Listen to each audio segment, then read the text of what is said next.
मुसाफिर किस्से मेरे YouTube channel में आपका स्वागत है। मैं हूं Siddharth Bhardwaj. Again and again thank you so much. आपने मेरे चैनल को सब्सक्राइब किया, लाइक किया और शेयर किया और सबसे बड़ा कमेंट किया, जिससे मेरे अंदर एक नई एनर्जी हो गई। तो आज मैं आपको एक कहानी सुनाने जा रहा हूं।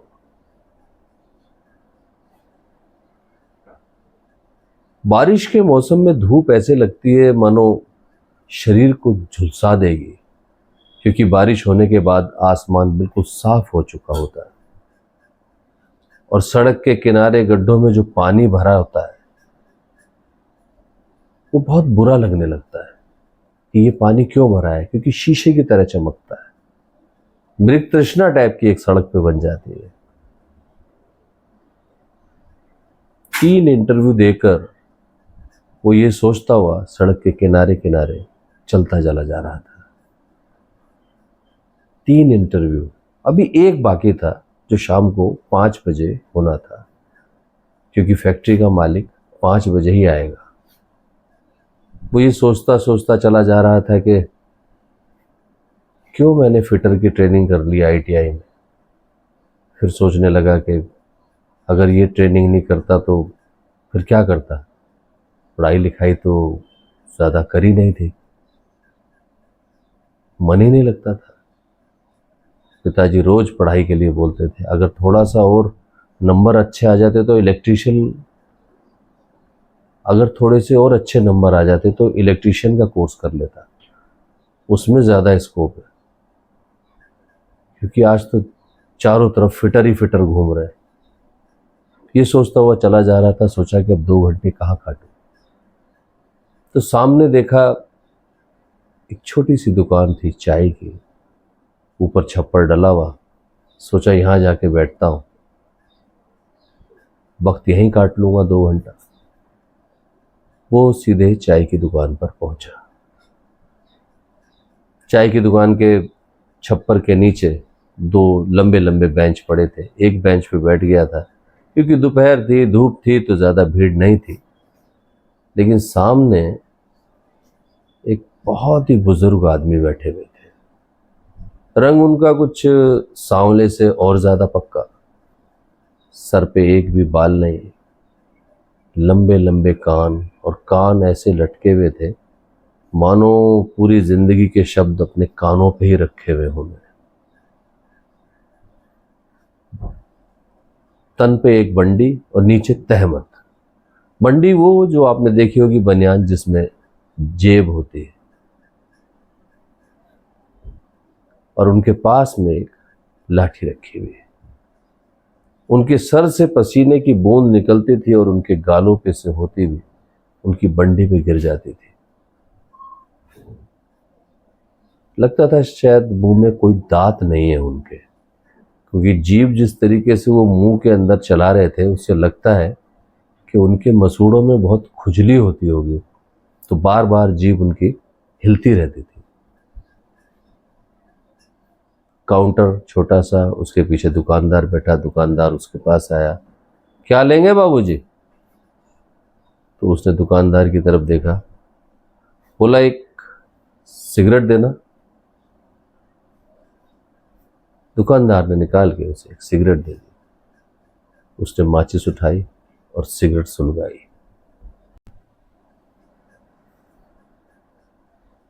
सिगरेट का एक और कश लगाया। कश लगाते लगाते दिमाग में उसके विचार लगातार चल रहे थे कि जिंदगी ऐसी हो गई है जैसे बाढ़ में किनारे जो कि दिखाई नहीं देते। कहीं भी रोशनी दिखाई नहीं दे रही। 1 हफ्ता हो गया था नौकरी छूटे हुए, इतनी जगह इंटरव्यू दे चुका हूं, क्या मुझे ही नौकरी नहीं मिल रही, या बेरोजगारी इतनी बढ़ चुकी है? फिर इधर उधर सड़कों की तरफ देखता था तो लगता था पूरी दुनिया तो भाग रही है, लगता है इस दुनिया में मैं ही बेरोजगार। सोचता सोचता सिगरेट पी रहा था, इतने में वो दुकानदार आया चाय लेके, और जो सामने बाबा जी बैठे थे उनसे पूछा, बाबा जी चाय पियोगे? तो बाबा जी कुछ बोले नहीं, बस उसकी तरफ अपनी आंख की पुतलियां, जो कि बहुत बड़ी बड़ी आंखों के अंदर थी, उठा दी। चाय वाले ने उन्हें कप पकड़ाया। अब उन्होंने कप को अपने मुंह से लगाया। मुंह इतना बड़ा था उनका, दांत थे नहीं। ऐसा लग रहा था जैसे वो पूरा कप उनके मुंह के अंदर ही समा जाएगा। पता नहीं ना जाने कितने च्यासे थे कि 2 घूंट में पूरे कप की चाय पी गए और कप को ऐसे बिल्कुल क्रश करके, ऐसे जैसे अपनी जिंदगी की सारी फ्रस्ट्रेशन उस कप पे निकाल दी हो, ऐसे करके फेंक दिया। मेरी सिगरेट भी लगभग खत्म ही होने वाली थी। मैंने भी आखिरी कश लिया और सोच रहा था कि 5 बजे इंटरव्यू में क्या पूछा जाएगा, मैं क्या जवाब दूंगा। मैंने सिगरेट को फेंका। इतने में बाबा जी ने मेरी ओर देखा। बोले, एक बात बताऊं बेटा? मैंने कहा, हाँ बताइए बाबा जी। जब जिंदगी में कुछ नया नहीं हो रहा होता, जिंदगी आगे नहीं बढ़ रही होती, तो ऐसे समय में कोई भी एक आदमी या ऐसा कोई बुजुर्ग जब कहता है ना, एक बात बताऊं बेटा, तो लगता है शायद ये जीवन जीने की कोई नई बात बताने वाला है, या हो सकता है मेरे भविष्य में घटने वाली घटनाओं को बताने वाला है, हो सकता है कोई आशीर्वाद देने वाला है। यही सोचकर उसने तपाक से कहा, हाँ बाबा बोलो। बोले, तुम्हें पता है बीड़ी सिगरेट पीने के 3 फायदे होते हैं। मैं ऐसी बात सुन के एकदम चौंक गया कि ये बाबा जी क्या बात कर रहे हैं। तो मैं कुछ नहीं बोला, उनकी तरफ देखता रहा। बोले, एक, आदमी के घर कभी भी चोर नहीं घुसता है। फिर धीरे से अपने होठ ऐसे खोल दिए उन्होंने, जैसे कोई वाई शेप की सड़क होती है कि एक सड़क इधर जा रही है, एक सड़क उधर जा रही है। बोले, क्यों? तो मैं उनकी तरफ प्रश्नवाचक आंखों से देखने लगा। क्यों?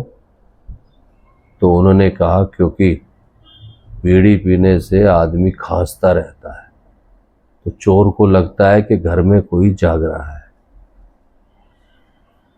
मैंने सुना, उनकी तरफ देखता रहा। बोले, दूसरा, कि कुत्ता नहीं काटता है। मैंने फिर उनकी तरफ देखा तो बोले, क्योंकि इतनी बीमार हो जाता है, इतनी खांसी आती है कि हाथ में डंडा लेके चलना पड़ता है। मेरे होठ जरा से मुस्कुराने के लिए हिले, जरा से। ये बोले, तीसरा, कि आदमी कभी बूढ़ा नहीं होता है। फिर मैंने उनकी तरफ देखा। बोले, क्योंकि जवानी में ही चल निकलता है। उनकी ये बातें सुनकर मुझे अपने ऊपर ग्लानि होने लगी। बड़ा बुरा सा लगने लगा कि मैंने सिगरेट पीते वक्त उनसे क्यों नहीं पूछा कि बाबा जी मैं सिगरेट पी रहा हूं, आपको धुएं से कुछ परेशानी तो नहीं होगी। दिमाग में ये विचार चल रहे थे कि यार मुझे पूछना चाहिए था, बुजुर्ग आदमी है, उम्र भी कोई उनकी 90-92 साल से कम नहीं होगी, कमर बिल्कुल झुकी हुई, और पर बहुत अफसोस हो रहा था मुझे। इतने में बाबा जी ने अपनी बंडी में, जो बंडी होती है उसमें आगे जेब होती है, जेब में हाथ डाला। हाथ डाल के उन्होंने उसके अंदर से एक बीड़ी का बंडल और एक माचिस निकाली। मैंने देखा ये क्या है। फिर उन्होंने उस बीड़ी के बंडल को हाथ के हथेलियों में ऐसे ऐसे घुमाया, तो उसमें से एक बीड़ी थोड़ी सी ऊपर निकली। उन्होंने उस बीड़ी को निकाला और उस बीड़ी को धीरे धीरे अपने दोनों उंगलियों से दबाते रहे, जैसे चेक कर रहे हो किसी उपग्रह को छोड़ने से पहले कि सारी चीज़ें ठीक है कि नहीं। फिर उन्होंने अपने होठों में वो बीड़ी दबाई, क्योंकि दांत थे नहीं, मुंह आगे को निकला हुआ था। गाल बिल्कुल अंदर पिचके हुए थे, तो ऐसा लगा पूरी आधी बीड़ी उनके मुंह में चली गई। फिर उन्होंने माचिस की एक तीली निकाली, माचिस की तीली जलाई और अपनी बीड़ी को सुलगाया।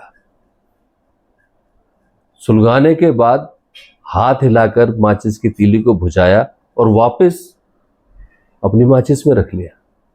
मैं ये सब देखता रहा, एकदम भौचक्का था। अभी क्या चल रहा था, अभी क्या हो गया?